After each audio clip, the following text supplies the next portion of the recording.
So I would like to greet everyone here. I am here again for a second time, and this time I will speak with Jason. And I hope that it will be interesting discussion because the first one we did not record it before.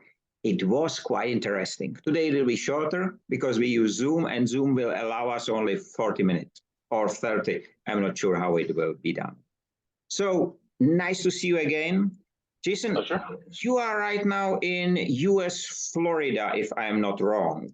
Yeah, Jacksonville, Florida, Northeast Florida.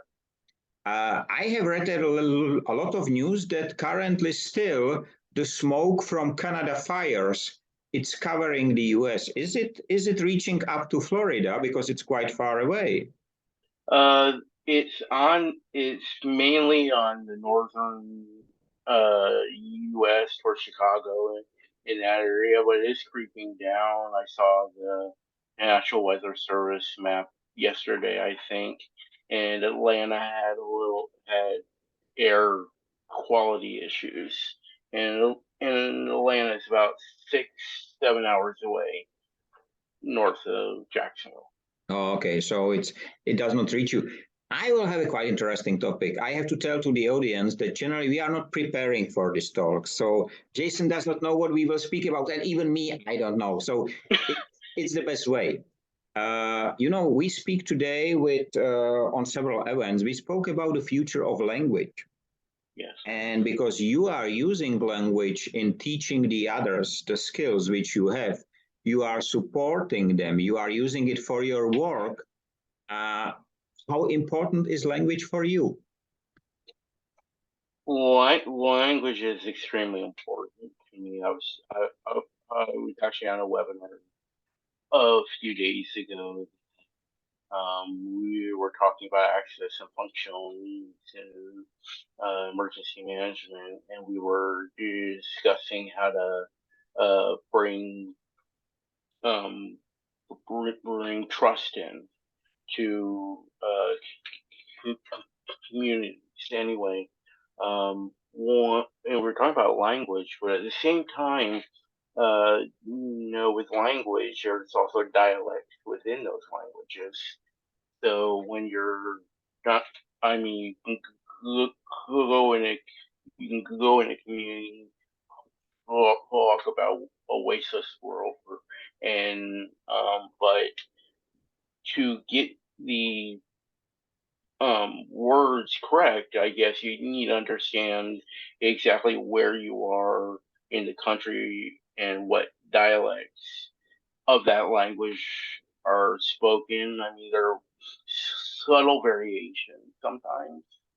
So, how you communicate in which part of the world you're in is extremely important to me. I'm sure that this has the importance on the other way.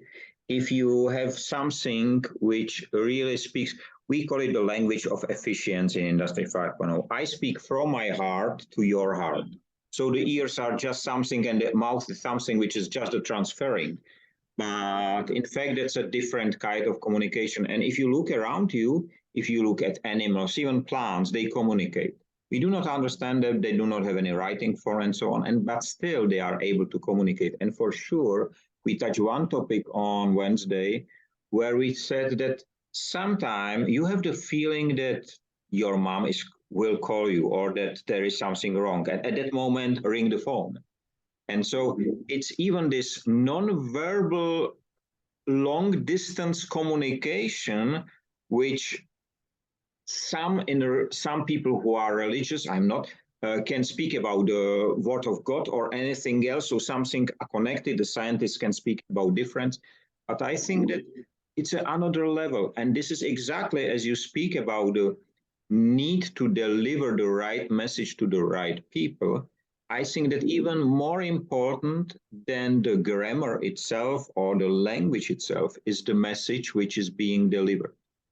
Yeah, the message is I mean, whatever language you relay it, a example, a picture, a real world putting forth, showing people, not just not just talking about it, but going through the motions, explaining it, do it, practical applications, show them practical applications is uh, uh, uh, words you can only say so much, but actions speak, and learning how to do things is much um can communicate much more than just words through actions. Because your work is related to language and the people do not know you. Can you explain a little bit what you are doing? Because it will be for the people interesting, and maybe some of them will find it, yes, that's the right man for us. So please explain what you do. Right now I'm a emergency management, resiliency, and, and sustainability researcher. So, and I think I told you before about the project I'm working on now about communities and how to understand how to help a community understand themselves for preparedness, disaster preparedness, or the area. But this I'm gonna also relate it to the waste world and also recycling and other things because um, so you have preparedness. You need a a a city needs to know how to prepare for whatever, but do they know what the community, who their community is, the geographic places where people live, the history, using census data and other um, interviews, doing it's. I'm an anthropologist, so essentially doing an anthropological and sociological ethnography a, of your community, essentially the community telling the story of itself. And through this process, the community can um, under for further understand uh, eventually not just who they are, what they stand for, and other. I mean, it goes above beyond preparedness, but through this process, you can understand the socioeconomic status of where people live. So in Jacksonville, the beaches are not far away, and go the other way, and it's very west and it's very rural. So those two ways, the preparedness levels are two different socioeconomic status. So for those areas to understand and to have in emergency management professionals to be able to have that, to be able to understand the resources in those areas and where they can put the needed resources in which way. And I can this to wasteless world in such a way that um, through this process of the community um, understand, you can say understanding themselves, learning about who they are, can also has many different benefits, including understanding the needs of recycling and the needs of sustainability, urban planning, the needs of communication, actions moving forward. So there's many different facets to what I'm doing, but the ultimate goal, the overarching goal, is helping a community. I think I call prepare to prepare for all situations. It's quite interesting because anthropology is in some way very close to archaeology. So you just take another part. And I learned a few years ago, I don't know, 5, 6, 10, I don't know, I do not remember. I have read an article that there is a new segment in archaeology, and generally they are they are investigating about waste and wasting. So they dig and they found a waste, and from this waste they realize what is good, what is wrong, what at the time happened, and so on. And it was quite interesting because they found that in the times of scarcity, the people stop wasting generally. So, and when they have too much, they started wasting again. And because we are living right now in a waste age, so it's not an ice age or hot age, it's really waste age. So I think that this aspect must be even visible in the anthropology, because as you said, there is one community and next door is the second one. They do not communicate. Both can work together, but they don't do it because of, let's say, losing the roots, losing the communication and similar. So you probably will see similar like investigating the landfills of anthropology, we can say. Is it something like that as well? Well, I I've heard. I did probably about maybe 8 months archaeology actually, and I one of the things that was interesting to me, especially in the Northeast Florida area, that things are or many shelled middens that have, you can say, trash from or what the leftovers of a meal or something. So I would think that I found uh, I think it's called percolite, which is just a solidified waste, and and the scientists are able to take that, break it down to see what foods they eat. So, and from that, you can understand uh, what what what examples of waste they um um um um I don't know what I'm trying to say, leftover.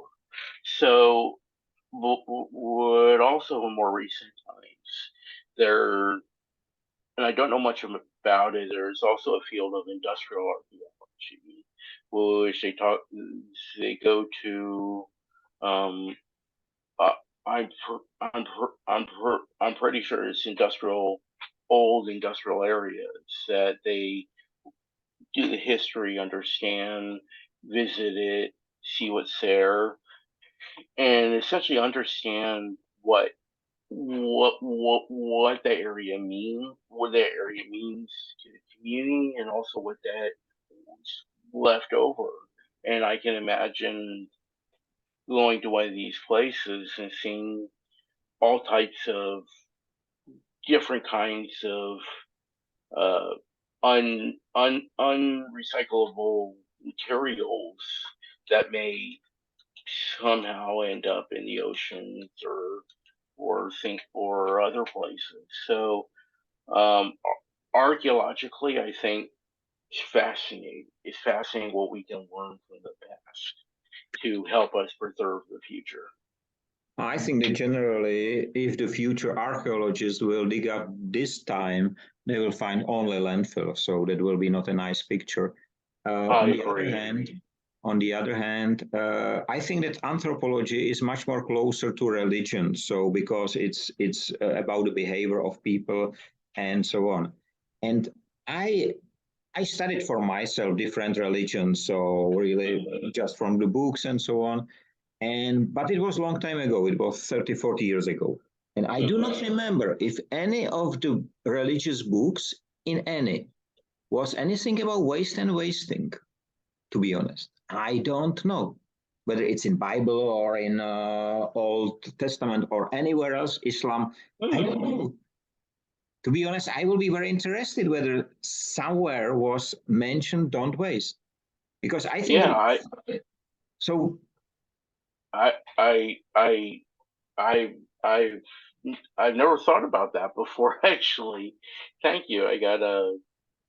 I said it's a different way of looking at history religious communities. Will be very interesting, because it can happen that generally my parents and grandparents, wasting was not a standard. It was a shame.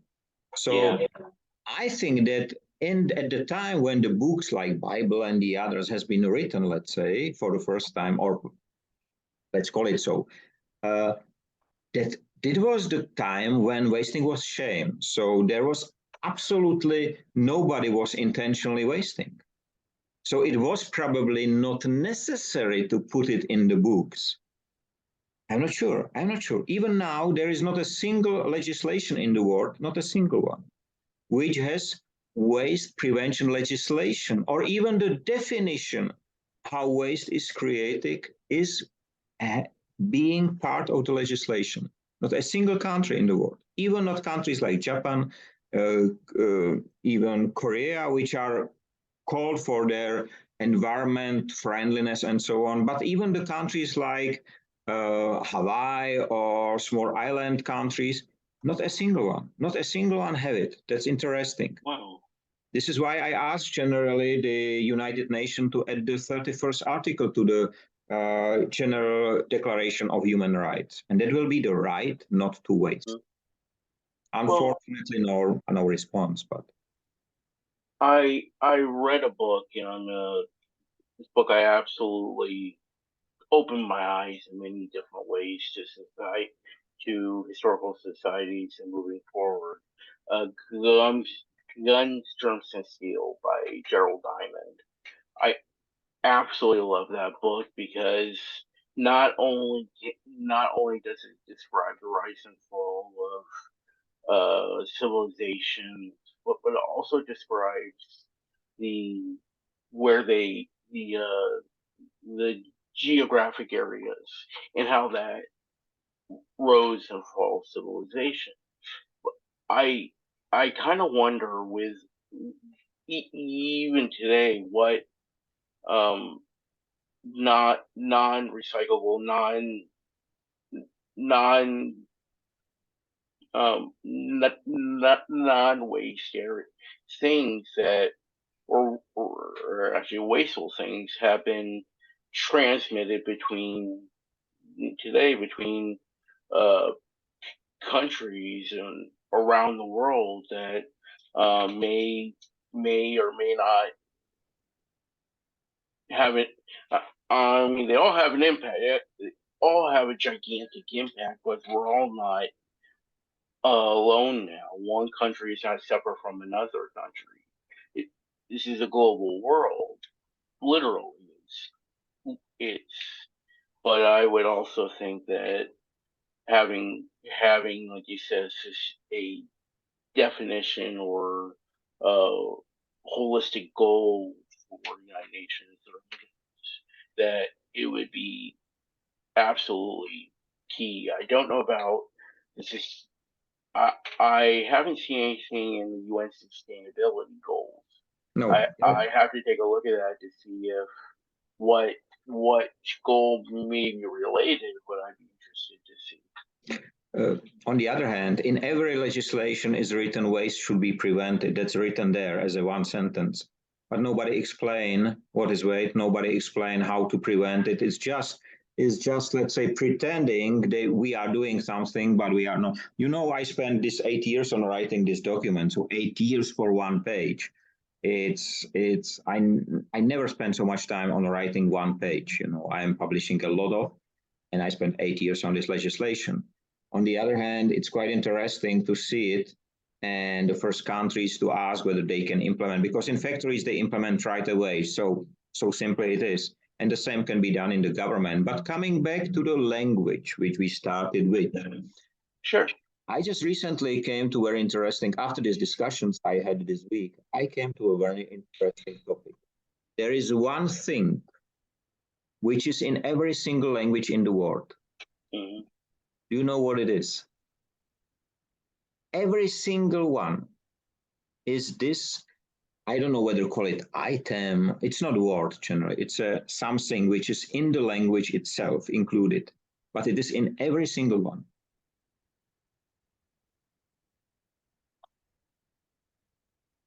You will be surprised.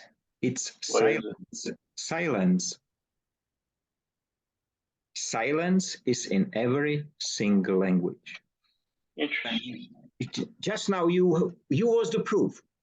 You was just now silent because it struck you that something so obvious or so simple is really in every single language. You know, we stop talking and we are silent because we are thinking, or we let somebody else think.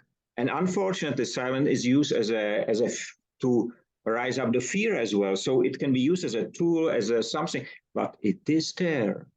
That's so interesting. It struck me today. I have to write an article about it. It will be published somewhere at the end of August, I think. But it's quite interesting. Interesting. That's fascinating. I know sometimes the most obvious things right in front of your face you can't see. So wow. And I appreciate that. I don't know whether we spoke about it last time or not, but let's try. There are two things which every single human, every single being generally is given at the moment of the birth. So two things only, according to my opinion. And it will stay with you all the time. And at the moment of your death, you will give it away again. Do you know which? I will tell you one. One is time. But what is the second one? Nobody can take it from you. It's very Silence. interesting. Silence. The ability to listen. Somebody can cut your ear. Oh yeah.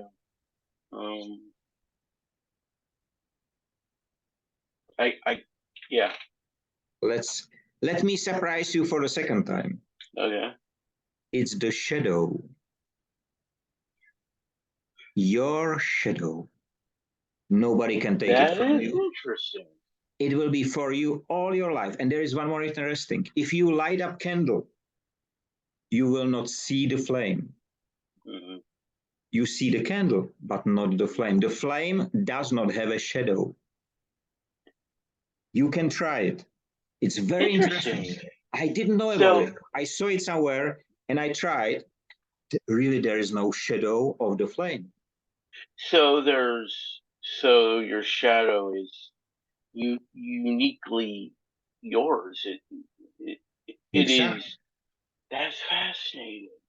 And I was asked because I have similar discussion 14 days ago with Dr. Sandy and Sandy Webster, and that was great discussion. We spent over an hour, and it's on my YouTube channel as well.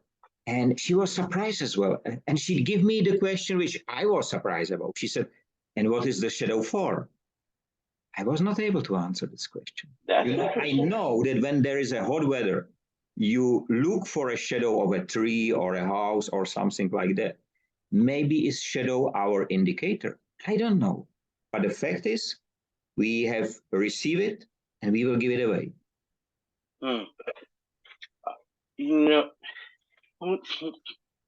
something came to mind about the shadow. I mean, I'm sorry to take a sidetrack here from It's but I I've been fascinated for many years about the subconscious and what the subconscious says. I mean, we kind of know it's there, but at the same time, I I I at least don't know enough about it to make any real scientific understanding of it. But I've read articles, I've read books, and it's kind of it it it it explains it the way I understand it. It explains actions that you don't necessarily know in your mind you're doing. So it. What I kind of wonder about the shadow and how much I don't know. Maybe I'm going in weird ways, but I kind of wonder about the person that that whatever God you believe in gave you that shadow, how much of the shadow is also part of your subconscious. It's a weird way of thinking. It's kind of out there. No, it's exactly the way why we are speaking, why we are recording this way.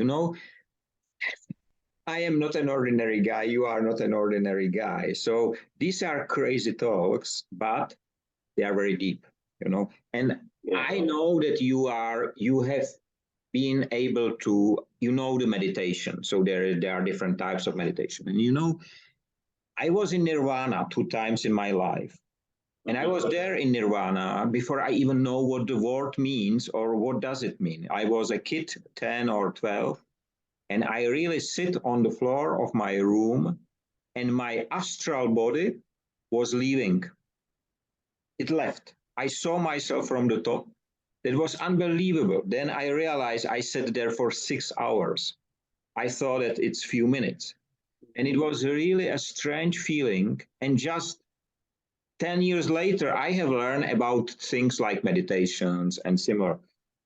I never know about it. Then I realized that there was something which was very extraordinary. So I value it. And I was not able to recover it anymore. So twice, but never more. But it was so interesting because it was very close to what you just described. And I cannot tell you whether the astral body has a shadow. Probably, I don't know. But I am sure the body which was sitting on the floor has a shadow. That's sure. The physical body has Yeah, the physical body have it. And it doesn't matter whether it's of human or animal or plant. Every single one has a shadow. That's so interesting. And it's kind of interesting. You can make hand animals wherever, and it changes your shadow changes to whatever that is, whatever that image is. So there's it's very interesting how the shadow can be an image of you and yourself. Here behind me, these pictures are made from vinyl record. I told you last time probably. They are hand cut. So it's about 6 hour work. What is interesting?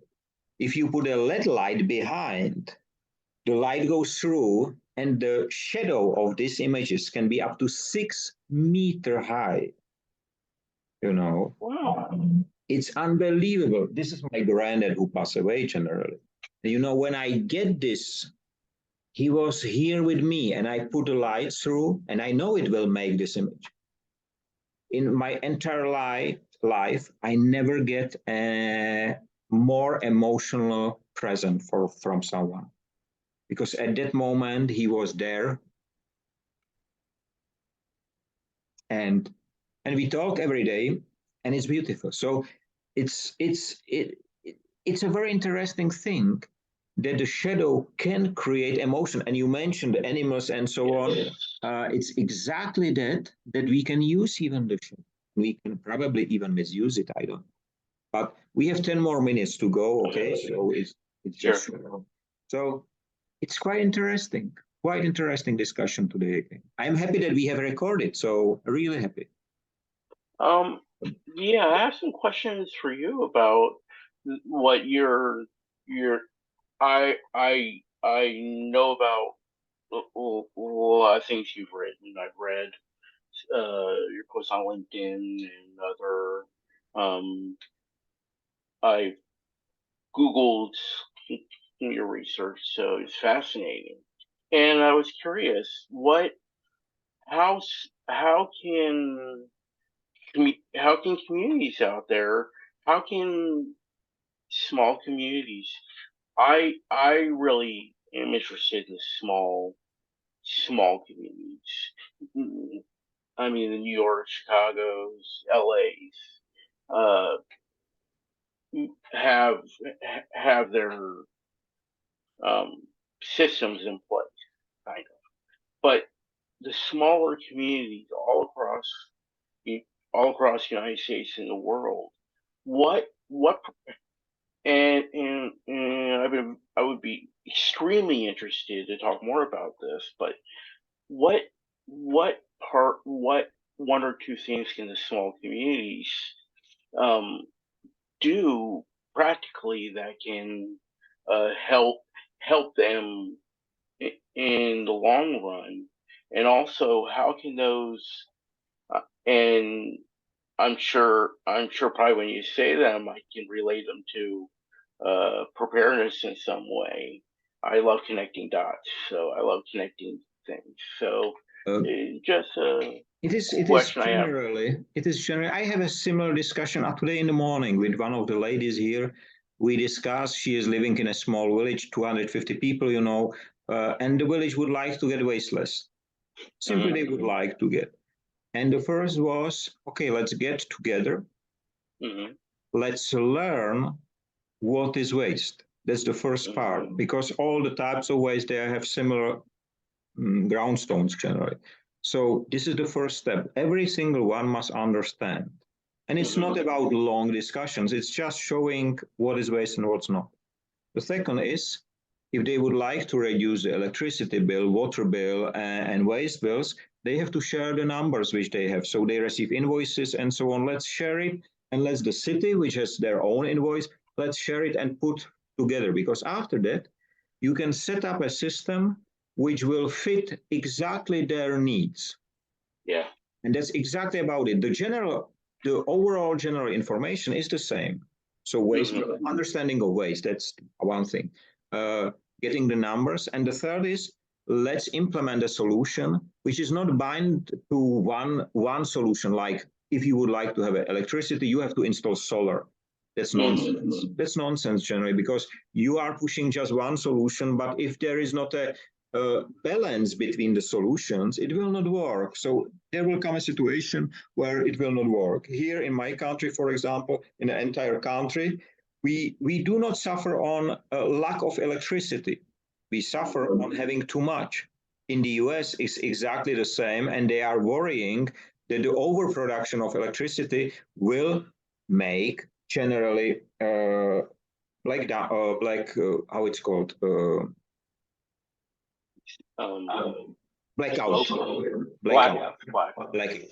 So, and that's not that there is not enough electricity. They are worrying there will be too much, and that will cause the blackout. So it's not about generating more, but about using the existing ones. And here we came to the point of where the smaller community is much more better, because every single one in the community must have a role, must know his or her role. I am good in gardening. Okay, fine. I am good in engineering. I'm good in that and that. And when you connect the dots, you will see your community have everything what you need. Just is not applied because they stay in the silos, and these silos generally are like bars. So you are like in a prison. Instead of being free, you are like in a prison. So this understanding must be there. I totally agree. And then when there is this understanding, then you deliver the results which the people implement, and they will see immediately the palpable results, and they will ask for more, because you will increase their own meaningfulness, not only in the community, but in the life, in the work. And this is the issue. It's not about that I am engineer or I do whatever, I have a millions on for the salary. No, it's about meaningfulness of work. And if you put it in a community, which is very hard to do it in a size of New York, it's not impossible. That's not true. No. It's just harder. But in a smaller community, it's much more effective and much more faster.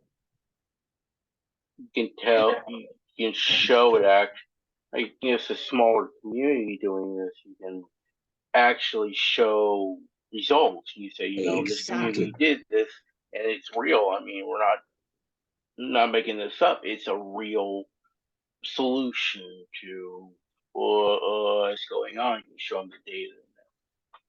So, but I also think in Willie's world, I think you could use a lot of a lot of techniques from sociology, anthropology, psychology, history, political science, a lot of these social science areas that can, even in a small community, can also be used to help that community see examples, for instance, of what waste they're producing, and then from that you can understand you can come to understand the community can come to understand.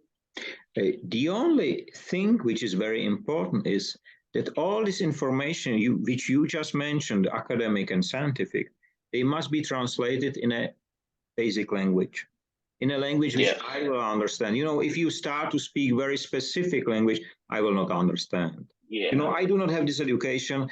I do not shame for it. I just simply do not understand. And I will ask you, but this is me. Many people do not ask because they feel they look stupid, but that's not true. They do not ask, you know, they are sitting there, they are listening, they will put their hands together, but they will not understand. They don't So understand. if we translate it, and here we are back to the language, you know, I think that you can try it on your next community setup. Try to ask them about the two things which you get for your life. Try to ask them what is common in all languages around the world. Let's wake them up. Let's wake them up in some way. And I'm sure they will come next time and they will ask for more similar things because we love to learn. It's all about being able to communicate in a way and with simplicity that people can understand, so they can put actual applications forward. You talk like I just did on another world that a small community need would actually need communication that they can understand their way. So it's taking the academic side of things and turning it into language that can actually be understood. Exactly. And will you ever judge that we just reached the last minute of our talk? It's, you know, because you feel like we started 5 minutes ago, but it's not true. This feeling express that we have not wasted a single second. And this is so important. So I thoroughly enjoyed it. I am looking forward to meet you again, to discuss again. And let me wish you and wish all who will listen, have a nice time, free of waste and wasting in all its forms. Stay safe, free, visible, audible, and please protect your language because it is so important to speak with you. And it was a pleasure to talk with you, Jason, and I'm looking forward to meet again next time. Absolutely. And I will send you the recording, of course, and it will be on YouTube. So thanks a lot and have a beautiful day. Bye-bye. Same with you. Bye-bye.